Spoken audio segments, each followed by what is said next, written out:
Welcome to పొలిటెంట్ మీడియా. Election కమిషన్కు రాహుల్ గాంధీకి మధ్య మాటల యుద్ధం కొనసాగుతూనే ఉంది. తాజాగా మరో అంశాన్ని కూడా రాహుల్ గాంధీ తెరపైకి తెచ్చారు.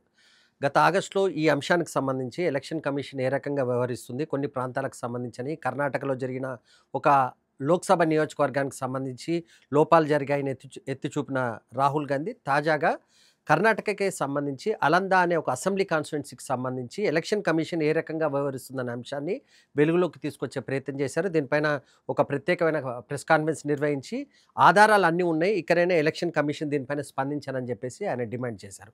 ప్రధానంగా ఆయన ప్రస్తావించిన అంశాలు ఒక్కసారి చూస్తే కర్ణాటకకు సంబంధించి 2023లో అసెంబ్లీ ఎలక్షన్స్ జరుగుతాయి. అలందా అనే ఒక అసెంబ్లీ సెగ్మెంట్కి సంబంధించి 10 పోలింగ్ బూత్లు ఏవైతే కాంగ్రెస్ పార్టీకి కొంత అనుకూలంగా ఉన్న ఓటర్లున్న డివిజన్లకు సంబంధించి దాదాపు 6,000కు పైగా ఓట్లను డిలీట్ చేశారని చెప్పేసి ఆయన ఆరోపిస్తున్నారు. డిలీట్ కూడా ఎవరు చేస్తారు? ప్రైవేట్ వ్యక్తులు చేస్తారు.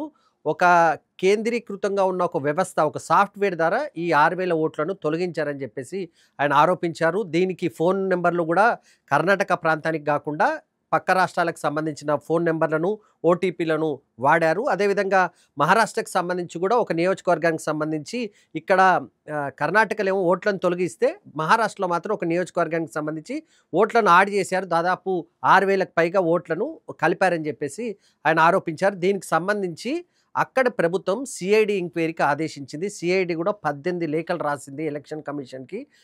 దీనికి సంబంధించి లోపాలు జరిగాయి, మీ దగ్గర ఎవరు వాడారు, దీన్ని సాఫ్ట్వేర్ ఎక్కడి నుంచి ఉంది, పూర్తి డీటెయిల్స్ కేంద్ర ఎన్నికల సంఘం దగ్గర ఉంటాయి కనుక ఆ డీటెయిల్స్ ఇవ్వాలని సిఐడి, కర్ణాటకకు సంబంధించిన సిఐడి దాదాపు 18 లేఖలు రాసిన ఎలక్షన్ కమిషన్ స్పందించట్లేదని చెప్పేసి రాహుల్ గాంధీ ఆరోపించారు.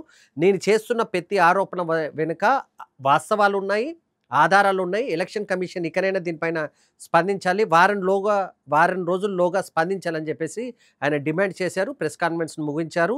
ఇంకా చాలా ఉన్నాయి ఎలక్షన్ కమిషన్కి సంబంధించినంత వరకు లోపాలు, ఒక్కొక్కటిగా నేను దాన్ని విడుదల చేస్తాను, బయటకు పెడతానని చెప్పేసి రాహుల్ గాంధీ పేర్కొనడం జరిగింది.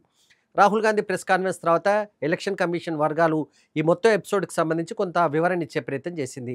2023కు సంబంధించినంత వరకు అక్కడ ఏదైతే అలందా అసెంబ్లీ కాన్స్టిట్యున్సీకి సంబంధించి కొంత ఓటర్ల తొలగింపు జరిగిందనే అంశం మా దృష్టికి వచ్చిన వెంటనే దీనిపైన ఎఫ్ఐఆర్ని నమోదు చేయాలని మేమే స్థానిక పోలీసులను, స్థానిక అధికారులను కోరినట్టుగా ఎలక్షన్ కమిషన్ చెప్తుంది.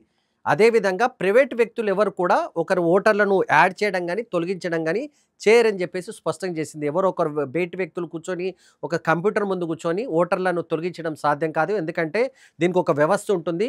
పలానా వ్యక్తిని ఓటర్ లిస్ట్ నుంచి తొలగిస్తున్నాం అంటే ఆయనకు ఒక అవకాశం ఇవ్వాలి, ఆయన వాదన విన్న తర్వాతనే తొలగిస్తాం, కానీ ప్రైవేట్ వ్యక్తుల ద్వారా ఇది సాధ్యపడదని చెప్పేసి స్పష్టం చేసింది. అదే సందర్భంగా ఈ పర్టికులర్ నియోజకవర్గానికి సంబంధించి 2023లో జరిగిన ఎన్నికల్లో 10,000 ఓట్ల మెజార్టీతో కాంగ్రెస్ పార్టీ గెలిచిందని చెప్పేసి ఎలక్షన్ కమిషన్ స్పష్టం చేసింది. సో రాహుల్ గాంధీ ఎవరిపైన ఆరోపణ చేస్తున్నారు? కాంగ్రెస్ పార్టీ గెలిచిన అభ్యర్థిపైన ఆరోపణ చేస్తున్నారని చెప్పేసి ఎలక్షన్ కమిషన్ పేర్కొంది. దీన్ని బీజేపీ కూడా స్పందించింది. రాహుల్ గాంధీకి ప్రజాస్వామ్యబద్ధమైన వ్యవస్థలపైన ఏమాత్రం కూడా అవగాహన లేదు, ఏదో రకంగా ఇబ్బంది పెట్టే ప్రయత్నమే చేస్తున్నారు, కానీ ఆధారాలు చూపరు, కేవలం ఒక ఆరోపణ చేసి వెళ్ళిపోతున్నారు తప్ప రాహుల్ గాంధీ చేస్తున్న వాదనలో ఎలాంటి బలం లేదని చెప్పేసి బీజేపీ కూడా ఆరోపించింది.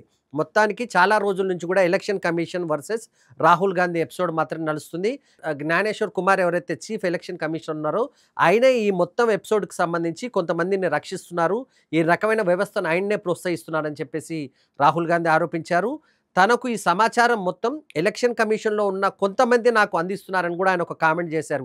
ఇప్పటివరకు ఎలక్షన్ కమిషన్లో నాకు పెద్ద సహకారం లేదు, కానీ ఈ మధ్య కొంతమంది ఎలక్షన్ కమిషన్లో పనిచేసే వాళ్ళే ఈ మొత్తం అక్రమాలకు సంబంధించి తనకు పూర్తి సమాచారం ఇస్తున్నట్టుగా రాహుల్ గాంధీ స్పష్టం చేశారు. మొత్తానికి election commission versus Rahul Gandhi episode మాత్రం మరికొంతకాలం కొనసాగే అవకాశం ఉన్నట్టుగానే కనిపిస్తుంది.